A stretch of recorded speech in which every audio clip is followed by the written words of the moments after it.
Good day, folks, and welcome back to another episode live from Jerusalem to our wonderful friends in Europe and beyond. We are continuing inspiring thoughts from the Bible with Rabbi Chaim Goldberg, continuing in our classes in Genesis. Rabbi Chaim, we are so honored that you do take the time out of your busy schedule to share with us, and it just keeps getting better and better. We're so thankful for the kind words and the explanations, especially in Hebrew, that bring Genesis alive for us. How are you today, and how's everything in Jerusalem? Hi, everybody. I'm fine. Thank you, John. Thank you for your words. Everything is okay with us here in Jerusalem, and it's also my pleasure to take part on this journey. I also have not only enjoy that, but also I think that it's a very important one, and we can start. Straight ahead. We can start with learning about things that we inside the Bible. If it's okay, everything is okay. We love it. We love it. That's perfect. Great. Not a problem. Okay, excellent. I will. Let's start before we finalizing this chapter. This was, I think, was a heavy chapter, a heavy thing we learned here between the fights between Cain and Abel, and everything that happened there, and what God also gave a lot of time for Cain, so we will be able to decide if he was a murderer or he was only a judge. And we saw all of this. We saw how the universe is losing everything when it starts with Cain killing Abel. And at the end, this is what we saw in the last two verses. That God suddenly gave, or not God, Adam and Eve. God also helped them. They brought to this world another son, another one. His name is Seth, and she is saying, Eve is saying that God has given me other seed, someone else instead of Abel. Right. So he's going underneath. He's going instead of Abel. Those two letters, the word Shet, that I said all the time last week, it's of the stable thing. If we will go for a moment to the first word of the Bible, we will see that we can take this first word and find inside Bereshit, at the beginning. But we can find inside, it's two words. The word number one is Bere. He created something. Bere is from the word bara. And the second word is the word Shet. Okay, look, Shin Yud Taf. Shit, it's the same word. So we see here in this first word of the Bible that God created this world for this man that will come, Shet. Again, the word Bereshit, it's two words. It's the word Bere, bara, the word created, and the second word is Shit, is Shet. So God created this world for this son that will come. And it's a bit explaining what we said last time when we spoke about those two verses. First of all, we understand that we know that God created Adam, part from the dust, from the earth, and the other part, he gave him a soul inside. We're starting to see that we have two destinies in the Hebrew, in the history. One destiny is Cain, that is very related to the nature and the cycle of the nature. Everything there is starting in beginning. We don't really have any free of choice. And the other one, he was supposed to be Abel, but we know that Abel was killed. So the other one is Shet now, that he have or the moral side, or the, I will say, spiritual side that is putting here in this world, and he is supposed to cope together with this destiny of Cain. And together, both of them, one of them is building this world, and the other one is putting the moral issues, the moral values to this world. This is how it's working together. Now I need to do a short break for a moment. In a moment I will come back. I'm sorry. Okay, they're calling me from outside. Sorry.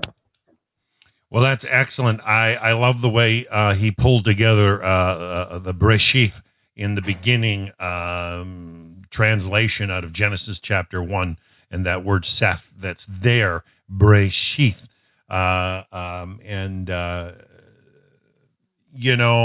Especially somebody who came out of Christianity, I hate to say it, this is where they get their concept of, the son, and for this purpose. And, it's such a perversion of exactly what the word and intent really was in the original Hebrew. But I'm just thankful that Rabbi Chaim is taking the time to actually explain and unfurl this for us in the original Hebrew tongue. We're hearing, so much about, like last week, when he talked about the seed, about being fruitful versus just multiplying. To me, there was such a deep message there that, the concepts are all there, but we need to see that this is coming from Hashem and it's true Torah, and our purpose for being is actually intertwined with this, especially as a B'nai Noach, or even those who are Jewish or in conversion process. I mean, we can't be so self-absorbed with us and our individual lives. We should be fruitful, and what that means is to be useful in your community, be something that's passing on positive influence in your sphere of influence wherever you might be. And I think that all the lessons are there in the early Genesis if we just take the time and hear them in their original Hebrew. It does make a great difference. I want to give a shout out to our wonderful friends Veronica that's joined us, Basil. We've got Abdullah with us, and my friend Cole from just south of me there. Hope you folks are doing all right. Cole says he's camping, but he's still able to watch a live feed from Jerusalem. That's pretty amazing, Cole. We're always glad when you do come. I hope you're doing well. You ask a question. Why is that first letter dark and big in the Torah? Oh, and we're joined by Angelica as well. Shalom, Angelica. Always good to have you. I'm sorry, Rabbi Chaim had to step out for a second. And when you say, why is that first letter big? Well, is that not just decorative? Any thoughts, Mathis? About word, excuse me, I haven't heard your question. Cole was asking, why is that first letter dark and big in the Torah?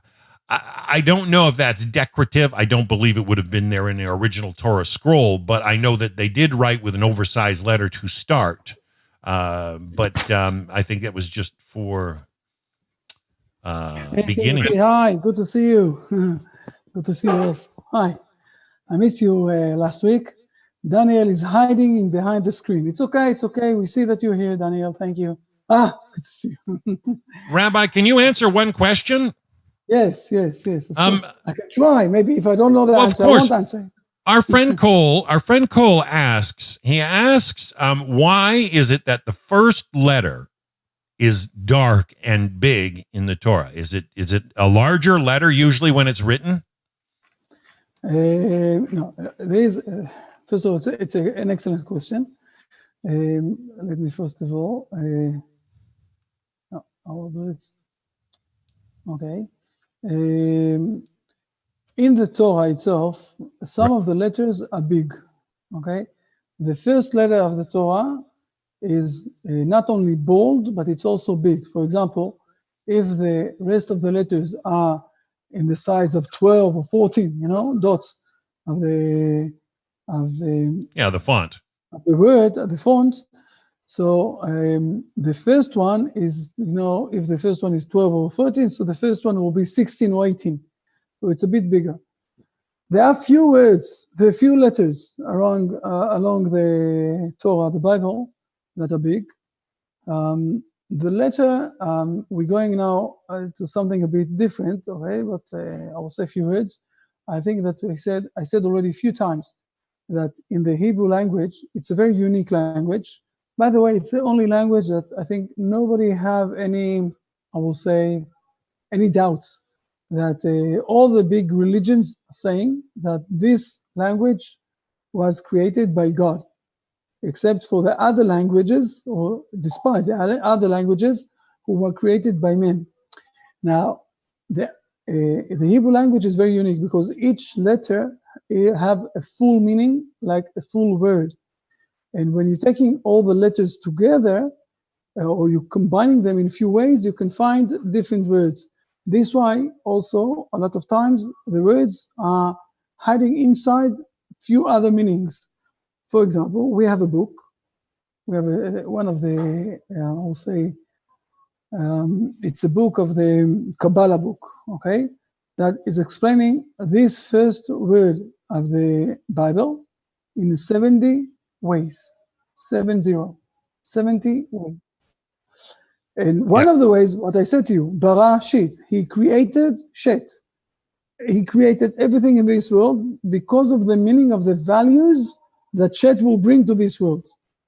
At the end of the days, it will be the destiny of Shet will become Abraham, Isaac, and Jacob, the Jewish people, the Hebrew people, not the Jewish people. The Jewish, it's only Judah part.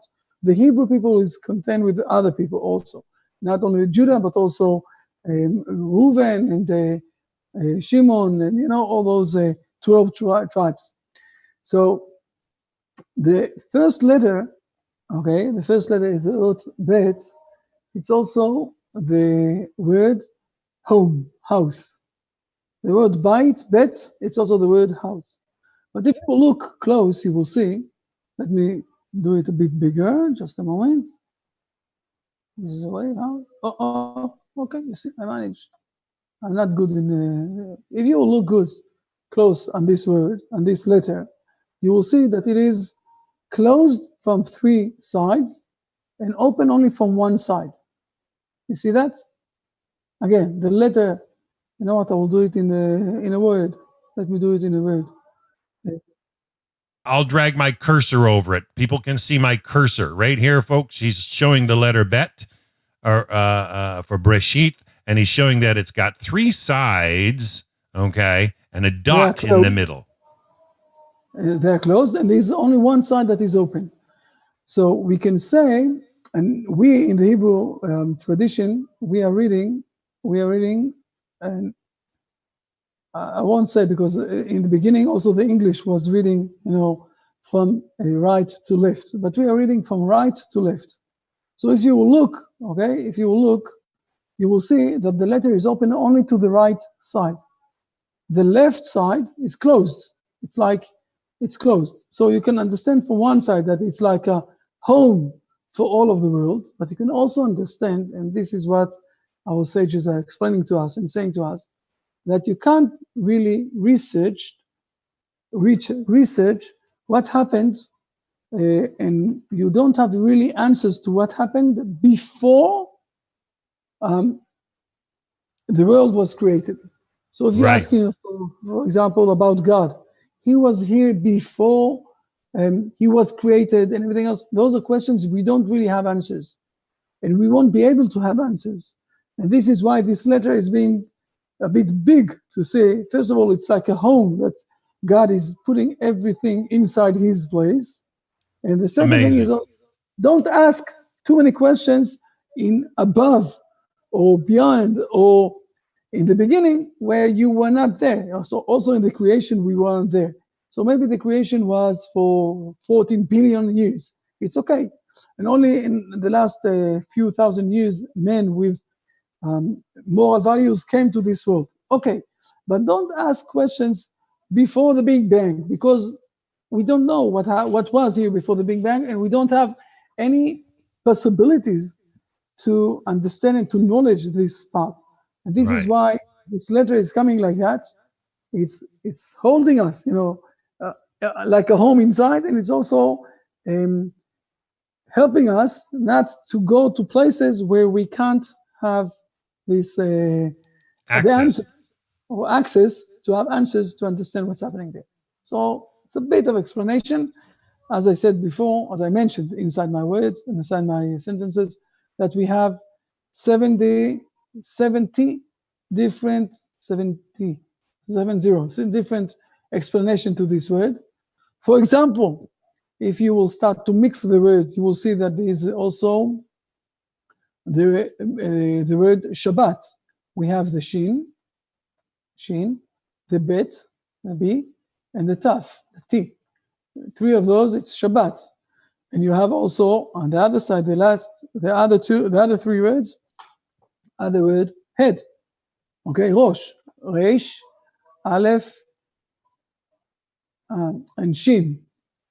Okay, this is Rosh. So you have also the head is Shabbat. And I won't go inside. It's a long book. I don't know also all the book, but it's this word specifically. We are showing that there are 70 ways how to learn it. It's a bit connected to our next parsha that we're going to read on Shabbat, because on Shabbat, on this coming Shabbat, we are doing a very big covenant. Okay, a very big covenant on this Shabbat. I will show you the just a moment. Let me open this. This coming Shabbat, we're doing a very big covenant.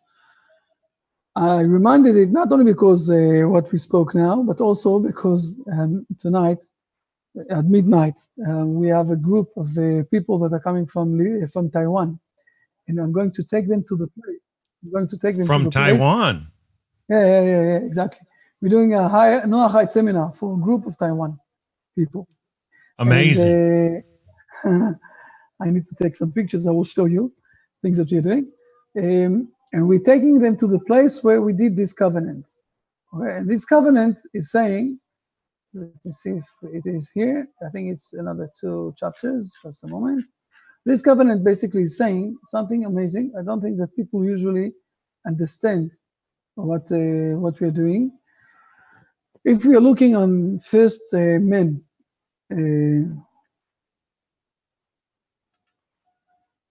no, chapter before that, just a moment. If we are,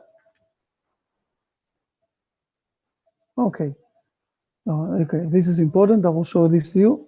First of all, if we will look, for example, we know that the first man, he wasn't supposed when he was in Eden, he wasn't supposed to have, he didn't have any clothes, and he also didn't have any problems with his food.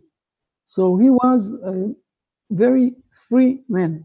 He was free from everything, from all the things that we are working hard to have our food and also to have clothing, and that we will be in a nice show in front of others. And also the Hebrew nation, when they went for 40 years in the desert, they didn't have any problems with food. They had every morning the manna, and they didn't have any problems with the clothing. We have a verse that the clothing grew up with the kids. Nobody had any problems with the clothing. And when the man was kicked out from Eden, he went out from Eden to worship, to work the ground, the earth that he came from. What we say in Hebrew, le'ovda u'leshomra. He's supposed to start very hard to work and to find his food, to find the way to live. When the Hebrew nation came out from Egypt, when they went to the desert, when they went out from the desert was like Eden time. They didn't have any problems, not with food and not with clothing. And when they went out from the Eden time and they came back to Israel, to the Hebrew land, this is where we have a covenant This is why we have covenants, and this is what we're going to read next week, that we need to build up a very big, how it says here, you should set up for yourself huge stones and plaster them with lines. And what are you going to do with those stones? What are you going to do in those stones? And you're going to sit down. We're doing a big covenant in the Mount Gerizim and Mount Ebal. That's part of the nation is standing on one mountain, and the other one is standing on the other mountain. And we are doing a covenant that we're going now to the Hebrew land, and we're going to work to worship God through working and worshiping the land. But there is a very important thing here, that we must also put those 12 stones, huge stones. And why are we putting them? We're putting them, why can't I find Rashi here? Just a moment. Just a moment, let me find the Rashi.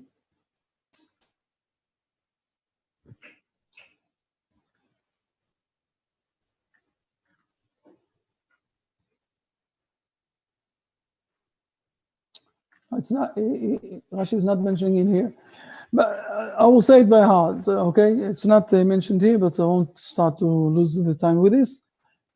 Basically is that we are putting them in this plaster. We'll plaster them with line, and we are writing the Bible in 70 languages, or I will say it in a different way, with all of the languages that we know. So each person, and it's written down in huge stones in the middle of the Hebrew land. And the reason for that is that every nation that will come here, every person from any nation that will come here, will manage to read the Bible, because the Bible is also written down for him, not only for us. And this is also why the first word, we have 70 explanations, because it's not only in one way to understand that. I said it last time also. It's like we have a diamond. When you're taking a diamond that is being polished and organized after it was taken out from the ground, and you put it in front of the sun, you will see a lot of reflections and refractions. Reflections, and all of the reflections are coming from the same sun. The one sun, but it's still giving us a lot of reflections. And all of the nations of this world are on the same, I will say, path. We all have different reflection. On the other side, the values, we need to have the right values to live together, but each one of the nation is going to give something a bit else. And this is how you're reading the Bible in different languages, in 70 languages, just like the first word. So it's something a bit connected to the Parsha, and now we explained it, and we can go back to, after we had this question about the... Well, thank you so much for taking the time to share that, Rabbi. That's exciting stuff. I mean, it's nice to know that we can be reflections of the light being shone. I mean, it gives us a sense of purpose. Can I have one more question about Bereshit? Yes. I'll try to do it. Yitzhak also have some questions about Bereshit, I think. Yes. Yes. So one question about, as you told about Big Bang, and I remembered this issue of age of the Earth. So could we say, as you said, that man was not there, so he cannot remember. And if God counts his days, and this moment of history that we live in is seventh day, and it didn't still ended, that first 5 days that there were no man could be with hundreds of thousands of years. That because I know other Orthodox rabbis say that Earth is 5,779 years. As for example, first 5 days was like days with 24 hours, and last day that lasts now is 6,000 years. You understand the question, yeah? I understand exactly your question. I think that Dan can answer you because I think we spoke about this, Dan and me, at least 3 times this year. And I would Dan, love to do a series, Rabbi, that goes into the educational side of things. And Rabbi shared some wonderful stuff, and there are ways that Hebrew people, unfurl that and expand it. But one thing that's for certain is, I think, as Rabbi Chaim has shared in the past, is what is the question that the Hebrew people have asked? They don't ask what is Hashem. That's a wrong question. They ask, how is he revealing himself and understanding nature. I think the Hebrew people see it as an opposite side of the coin. In other words, there is nothing in a legitimate existence that will undermine Torah. It's just not there. Now, the conflict that we see, you must understand that there's a lot of things, especially like 2,500 years ago, people didn't all measure time the same way. They just didn't. They were recording it from a different period. They were starting from a different time. Nonetheless, the Torah doesn't change, and we have a solid foundation that the Torah has always been passed on without error. And if we trust that it's correct, okay, we should be able to validate that with measurable. And I want to do a series on it, but I don't want to overcross the line, and I would have to do it and make sure I get some rabbis to bounce back and correct, because I'm not an island, but I know that the atomic rate of decay of certain atoms is how they determine the age of the earth. And when you start looking at the moon and you start looking at the what they call the late heavy bombardment, I mean, there's synchronicity there that is so simple and so flows in harmony with Scripture. When you get to the Big Bang, I love how he just mentioned the 3 sides. Now think about this: 3,500 years ago, when Moshe Rabbeinu was penning down the Torah, right? He knew that you couldn't ask a question prior to the beginning, right? There are 3 sides of that letter that Rabbi Chaim talked about, with that dot in the middle, almost as if there was something coming out of that one area. And the more you will not go wrong pursuing intellectual virtue in measurement, but don't ever become atheistic in the sense that says, then that means, there's nothing but the tangible that exists. There is a coldness and a natural, I don't want to say viciousness, but a propensity of all nature to tend to decay, the second law of thermodynamics, right? But it's also subject to the first law of thermodynamics, where energy is never lost. And so understanding what Hashem is doing puts order and purpose and perspective. And the story of Genesis, especially days 1 through 7 and the continuing, is profound, to say the least, that I believe encompasses all level for all eternity. So in other words, 2,000 years from today, the greatest scientists will still be able to glean from the Torah. No, thank you very much, Dan. I think that I can go away, because you're starting to say, no, you're saying good things. I was clear enough. In one short sentence, Matas, you are right. And we mentioned it a few times. We don't know exactly how the measurement of time was before men came here. Therefore, maybe the measurement of time in those times was, the day was much longer, the measurement of time was different. The Torah is not dealing with the science. It's 2 different. This is exactly what we're explaining also here. We have the science level. This is how the nature is, and the nature is being closed only in the 7th day. And we have the miracle level, or the level of the creation, that it was in a different period of time. It worked differently. And we didn't have any men here to understand exactly how it worked and everything else. And the Torah, as a principle, you need to know that the Torah have never brought any contradiction with the science. If you have something that is being proved with the science, you won't be able to find that the Torah is speaking against it. You won't be able to do it. And it is amazing to see that we have one of the Kabbalah sages, something like 300 years ago, that he did all sorts of calculations, and he came to a conclusion that the world started 14 billion years ago. And he said something very similar to what we say today with the Big Bang. And it's something that, after 100 years after that, something like that, they spoke about the Big Bang. So let's not get confused. The Torah is trying to teach us, is speaking to us what God's will is with us and how we need to behave. While the science is trying to understand how things happened. It's the same thing like with the question, like Dan reminded, we spoke 2 weeks ago, are we going to investigate, like in the science? When I'm taking the science, for example, I'm taking again my watch, and I'm trying to investigate exactly who created it, how it was created, how it's working, how it's not working, when the battery is not working, why it's not working, and everything else.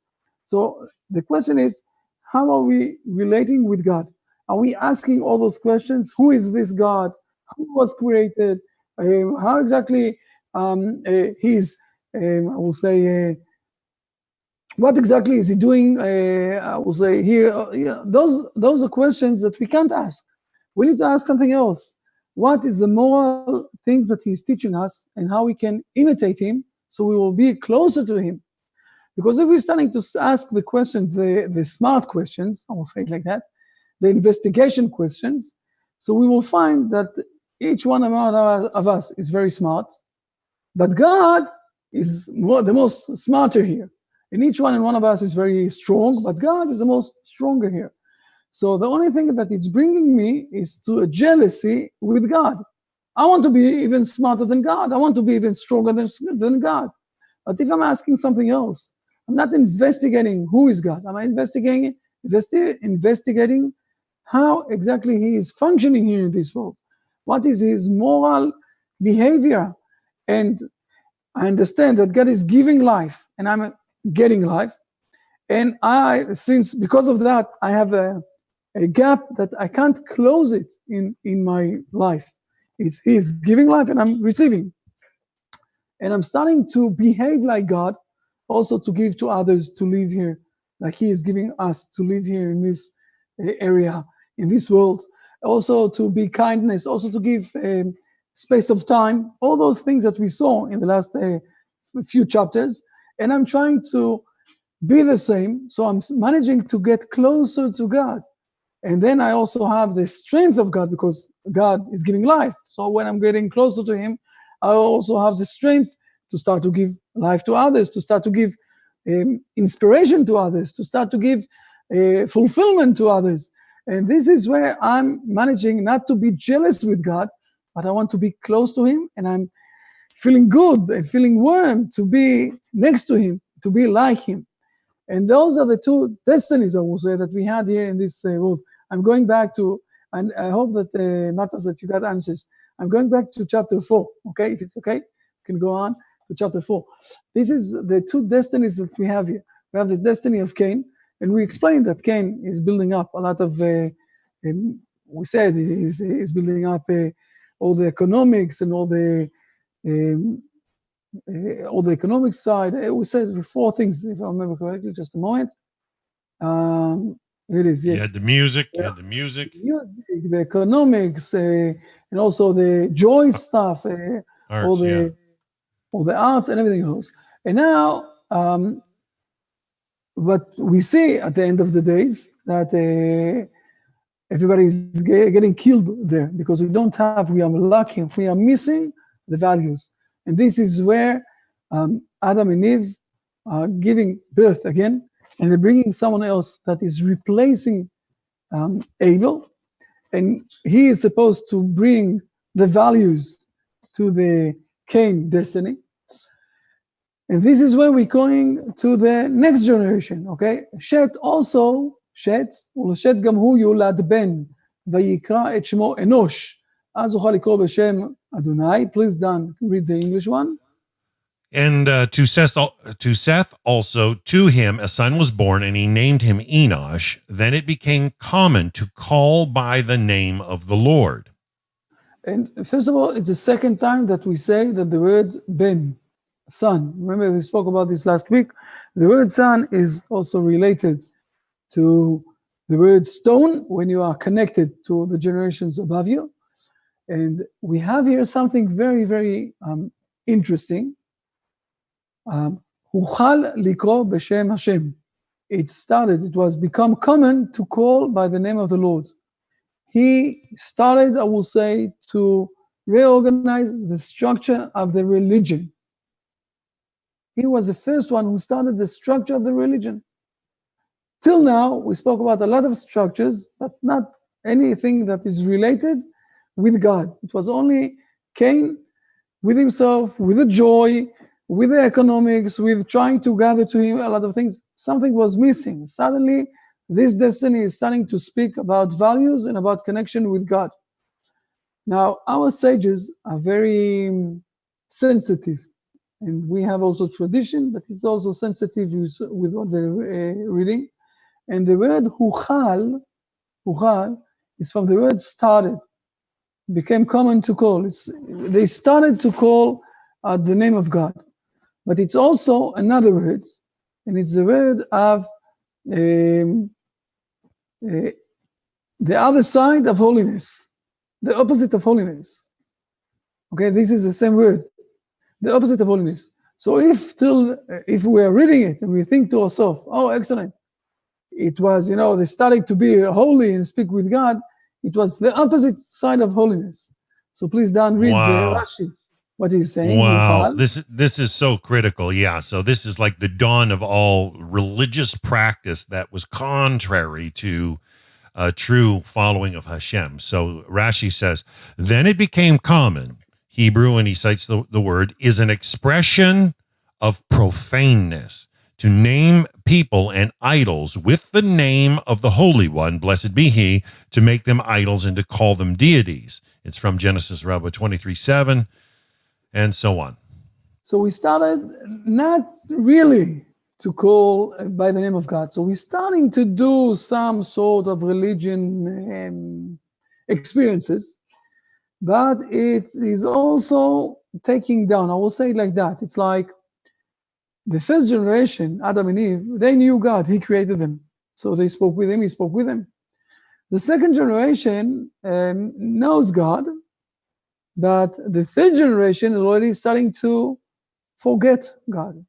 From one side, they are doing or they are expressing, they are worshiping for the holiness in all sorts of ways.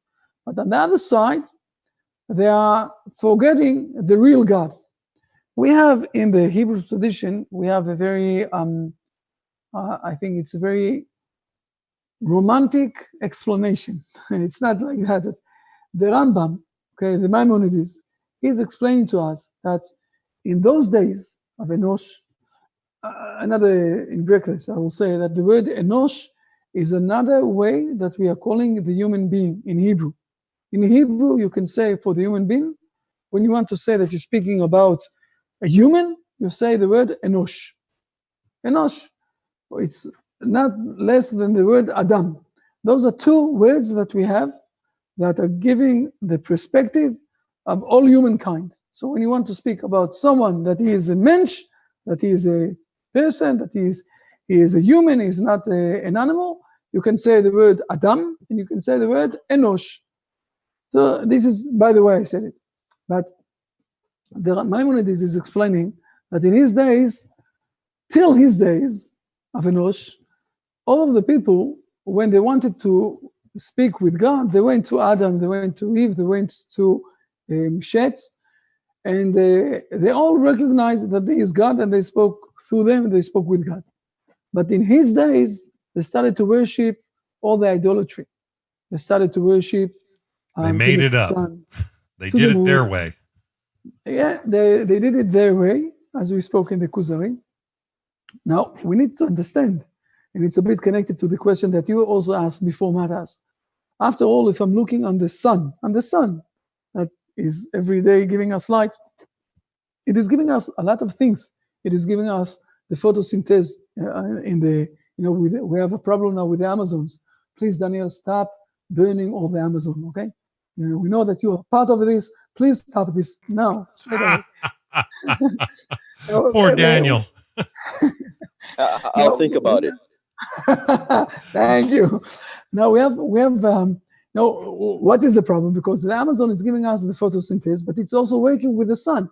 So the sun is giving us light. The sun is giving us oxygen. The sun is giving us a lot of things that for that we can live. It's not by an accident that people started to say God created this sun, so he wants us to serve this sun. We need to understand how the idolatry started. We know that the moon is moving all the sea from one side to another side. Right? We have the sea is moving, with the tides, weight. yeah. Yes, with the weight of the. So people said to themselves, if this giant thing that we have out there in the space is doing some sort of reflection on the world, therefore God wants us to worship those things. It didn't start with a nonsense. It started with a very deep understanding. When we look today, we know that most of the stars that we know today is because of the old Egyptians looked all the time at the stars and decided and said all sorts of things. Until today, we know that they built up the structure. They were very smart people. They were not with any nonsense in their mind. But this is one of the problems, because if I will say it like that, at the beginning, God gave after Cain killed Abel, he gave them a distance of time to try to repair themselves, to try to do repentance. But we know that it took 7 generations, and Cain was killed by his destiny by himself. Okay, Lamech and his son killed Tubal Cain. They killed Cain. So God said, okay, so we need to do something else. And the next thing that he did, he brought this son, Shet, to this world. But Shet, we don't see any influence that Shet did in this world. So there's another son, and another one is Enosh. And Enosh is doing something very good. He is starting to call with the name of God. But if you will think about this, he went down to their level instead of bringing them up to his level. He broke down God, the Almighty, the one who gave to the universe everything. He broke it down to small pieces of the sun, the moon, the stars, and I will say, the God of the rain, and the God of the fire, and the God of the. This is how he tried to educate them to bring more values inside. So it's only the beginning, but it's a wrong beginning. It's something that didn't really went on, I will say, to become something very strong. And I think that Enosh, if I will say it, Enosh managed to hide the truth God from his generation because he didn't really, I will say, believed that they have the ability to raise up themselves to the right God. So he, in some sort of a way, he managed to also fail. So he is a bit with success and with a bit of fail. It's not enough. Therefore, we need to move to the next generation. And this is where we're moving another chapter. Woo-hoo! Moving to chapter number 5. Let's move to chapter number 5. Just a moment. Here it is. And we can start learn the destiny of Shet. And we're starting. And please, Dan, if you can read the first 3 verses. This is the narrative of the generations of man. On the day that God created man, in the likeness of God, he created him. Male and female, he created them. And he blessed them, and he named them Adam on the day they were created. And Adam lived 130 years, and he begot in his likeness after his image, and he named him Seth. But then let's read number 4 and 5, sorry. And the days of Adam after he begot Seth were 800 years, and he begot sons and daughters. And all the days of Adam that he lived were 930 years, and he died. Okay, so we have here Adam, and if you can see, if you remember that God blessed them to have fruitful for one side and also to have more and more kids. So Seth was the fruitful one, as you can see here, and the rest were a lot of sons and daughters. It's like more and more sons and daughters. Adam and Eve had a lot of sons and daughters, but the fruitful is only Seth. Seth, not Cain, not Abel, Seth, the third one. It's not the first time that we see, or this is the first time, but it's not the last time that we will see that the third one is very important. For example, very famous example, Moses. We know that he had 2 big brothers. He had Aaron, and he also had Miriam. And those 2, and then he came, Moses. And Moses was, much lighter, much bigger than his brothers. But we have it in also other places. I won't go inside to this now. But this is what we have here with Adam and Eve. And who is the fruitful one? This is Seth. Then we can continue on after that. And please read from verse number 6 to verse number 10. And Seth lived 100. Just a moment. Yes, okay. Let's read. Yes, and Seth. And Seth lived 105 years, and he begot Enosh. And Seth lived after he had begotten Enosh 807 years, and he begot sons and daughters. And all the days of Seth were 912 years, and he died. And okay, Enosh so again, just a moment. Again, we see the same principle. There is one that is a fruitful, and the rest also, multiply yourself. As God said to them in the beginning. We said it in the first chapter. I don't know what I will show it for. In a moment, I will show it. Just a moment. Let's open this here. And I'll show this in the first. So it will be clear what is happening here. Come on, chapter 1. Excellent. No.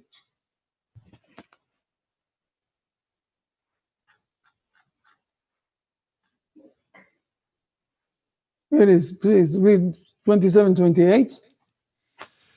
And God created man in his image. In the image of God, he created him. Male and female, he created them. And God blessed them. And God said to them, be fruitful and multiply and fill the earth and subdue it and rule over the fish of the sea and over the fowl of the sky and over the beasts that tread upon the earth. Okay, so we're speaking here, the blessing is to be fruitful from one side and also to multiply from the other side. We have 2 things. And this is exactly what we saw in Adam, and we saw in Seth now. In Seth, we saw that he brought, the fruitful one was Enosh, and the rest, after that, he brought a lot of sons and daughters. Okay, and we spoke about Seth.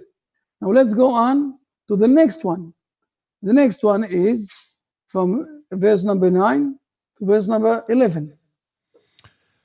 And Enosh lived 90 years, and he begot Canaan. And Enosh lived after he had begotten Canaan 815 years, and he begot sons and daughters. And all the days of Enosh were 905 years, and he died.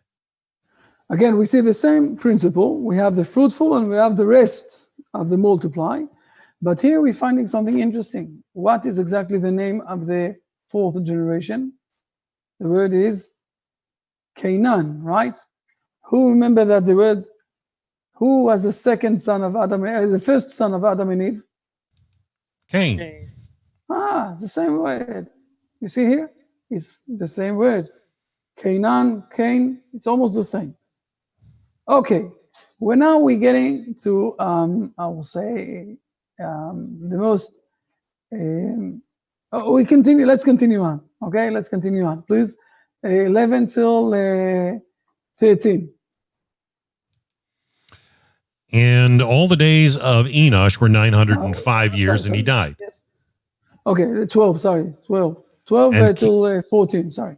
And Canaan lived 70 years, and he begot Mahalalel. And Canaan lived after he had begotten Mahalalel 840 years, and he begot sons and daughters. And all the days of Canaan were 910 years, and he died. Again, the same principle. We have the fruitful and we have the rest. But the word Mahalalel, do we know it in Hebrew? Do we understand that? It's very simple. I will explain this, okay? The word El is God. Mahalalel is prizing God. It's from the word Psalms, for example, in Hebrew is Tehillim. It's the same word of Mahalalel. It's the same word. It's to prize God. So Canaan, that is a bit reminding us on Cain, is managing to bring the next generation, and the next generation will be prizing God. Okay, we're starting to see that this destiny is trying to bring values inside to this world, to the other destiny. Let's continue on, please, with the Verse 15. 15 till 15 till 17. And Mahalalel lived 65 years and begot Jared. And Mahalalel lived after he had begotten Jared 830 years, and he begot sons and daughters. And all the days of Mahalalel were 895 years, and he died. Again, the same principle. We have the fruitful and we have the rest, but I need to explain the word Jared. What is the word Jared in Hebrew? Do you know? When you read it in the English, you don't have any meaning of this word, right? Who knows Correct. what the meaning of this word? The word Jared, we saw this word already in one of the names of Cain. I need to show this to you.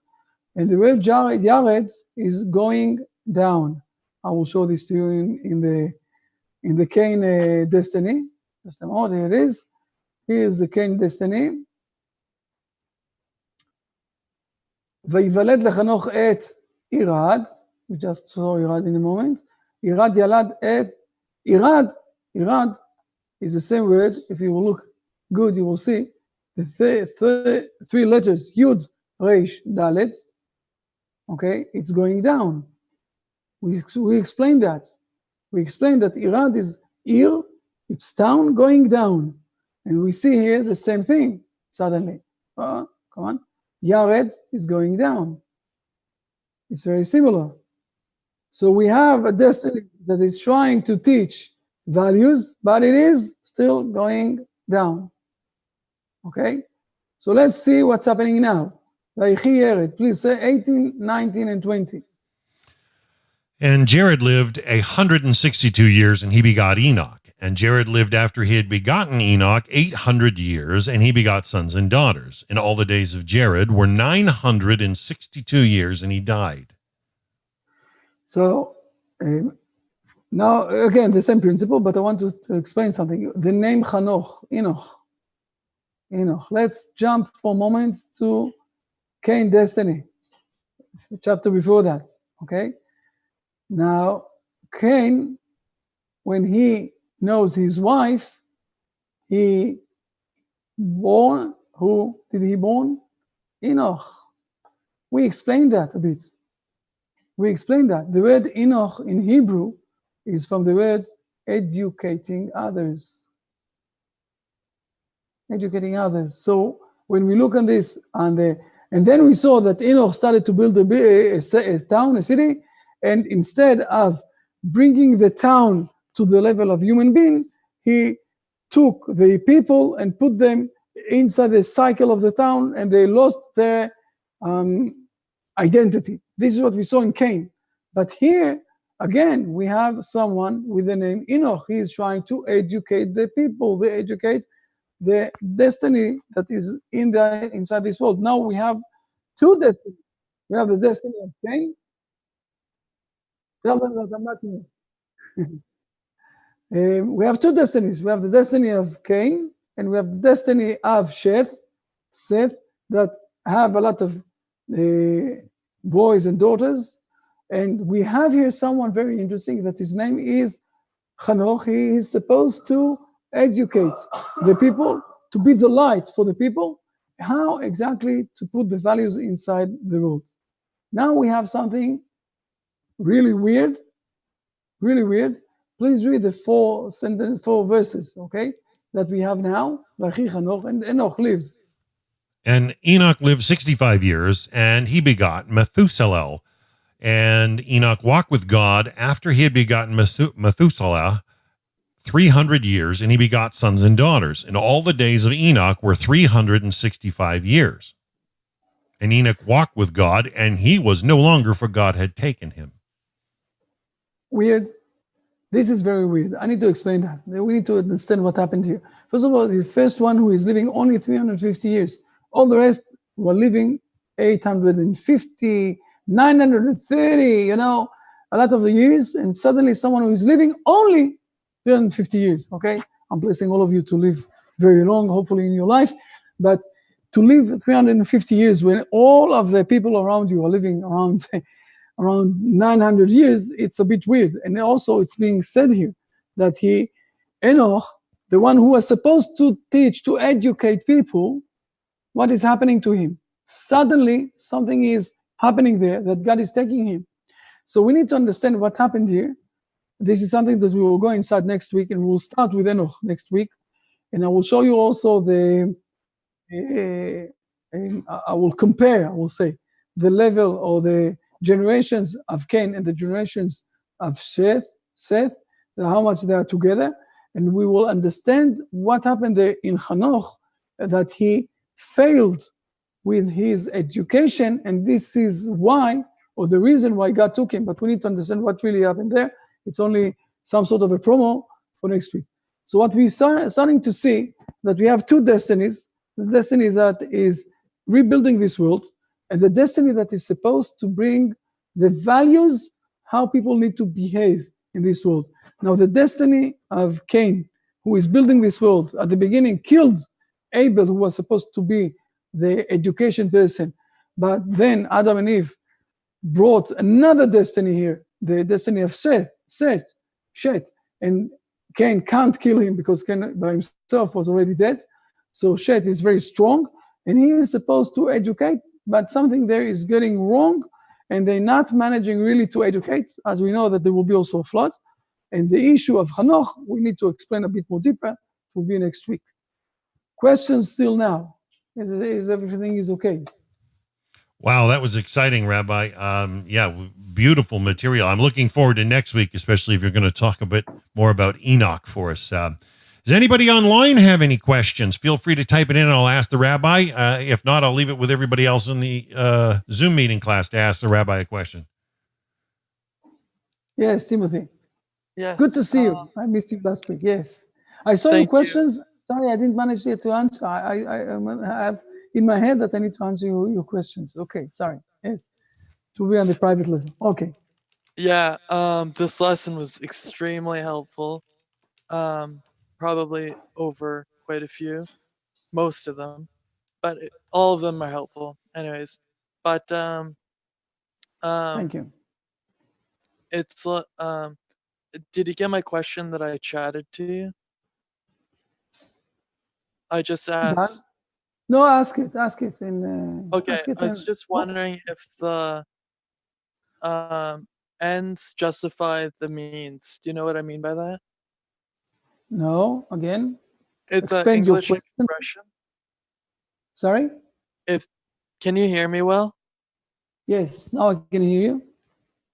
I was just wondering if the ends justify the means. Like, it's an English expression. In what context? Oh yeah, so if I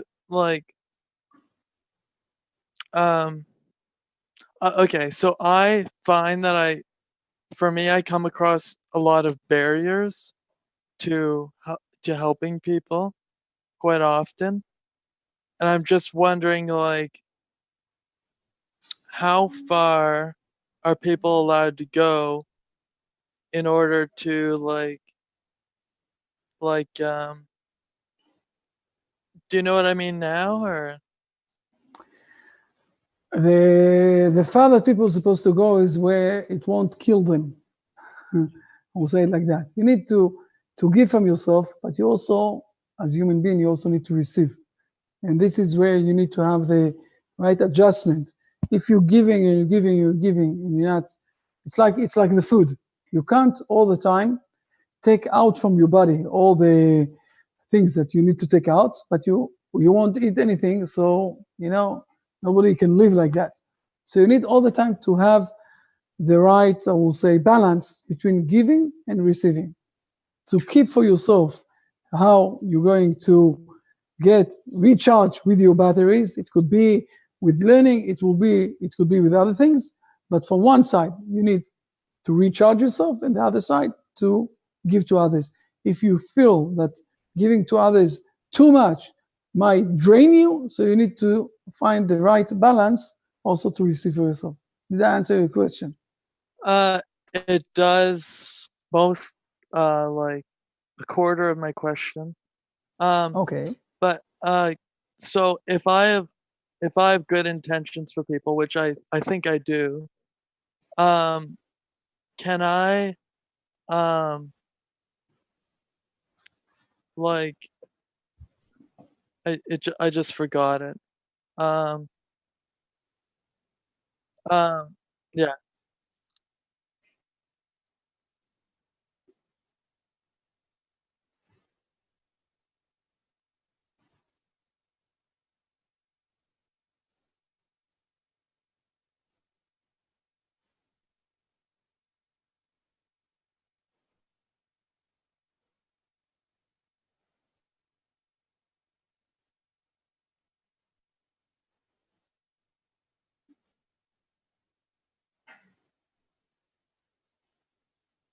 Okay. Thank you. Not a problem at all.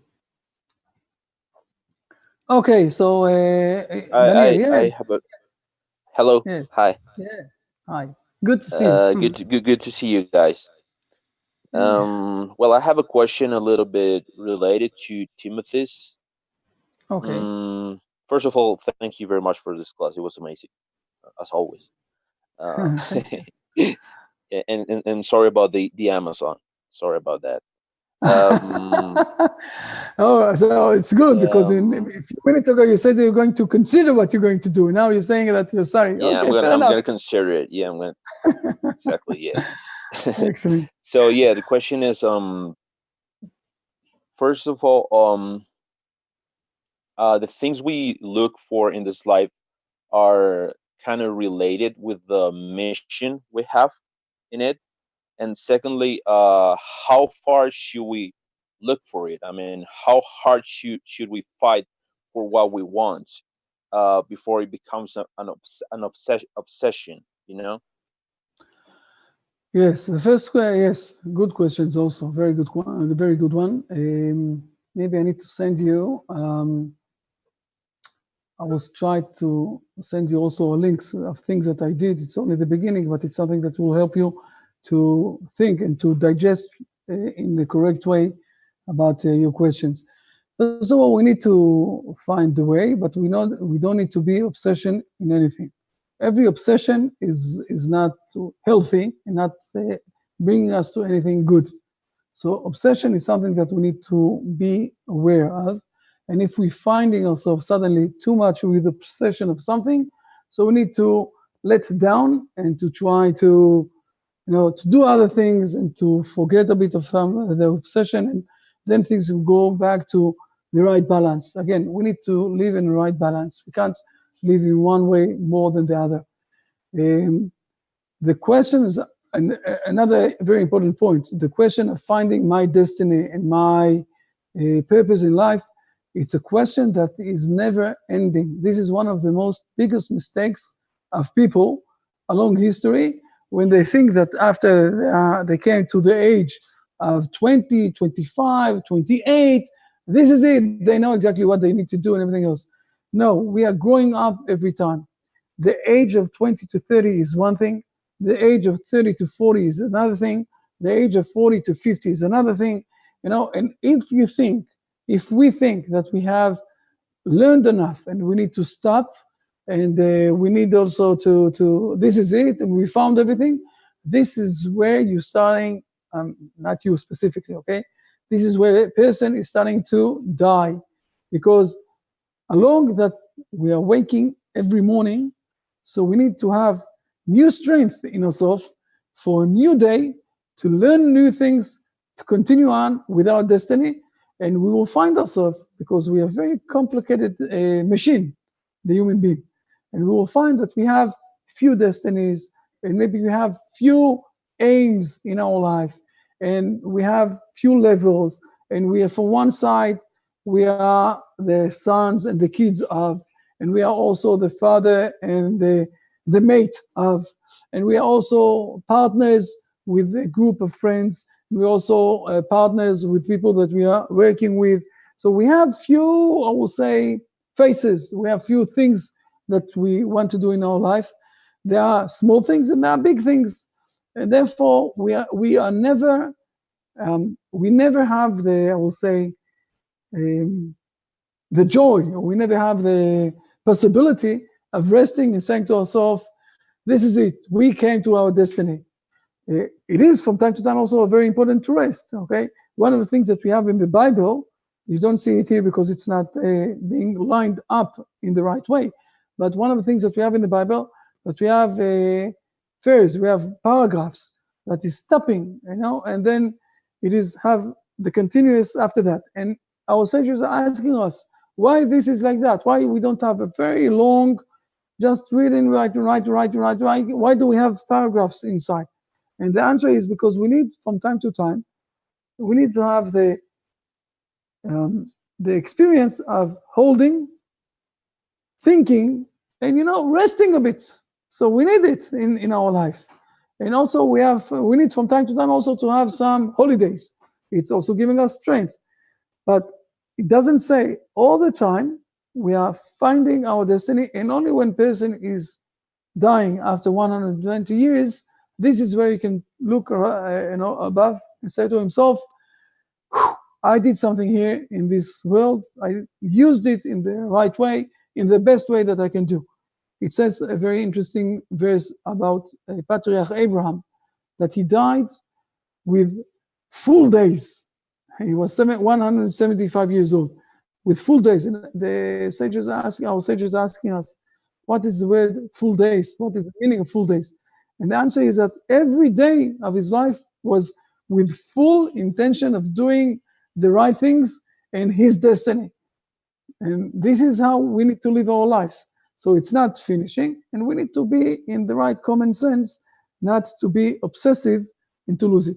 But I also owe you something from my side that is related to this question, and I will send it to both of you, also to Timothy, and to everybody. I will send the link next time that I'm putting the link of the next lesson in a few days. So I'll also put something that is related to the how to find our destiny. It's an interesting thing, but something that I wrote. Rabbi, that is beautiful. Thank you so much for sharing with us and sharing with them.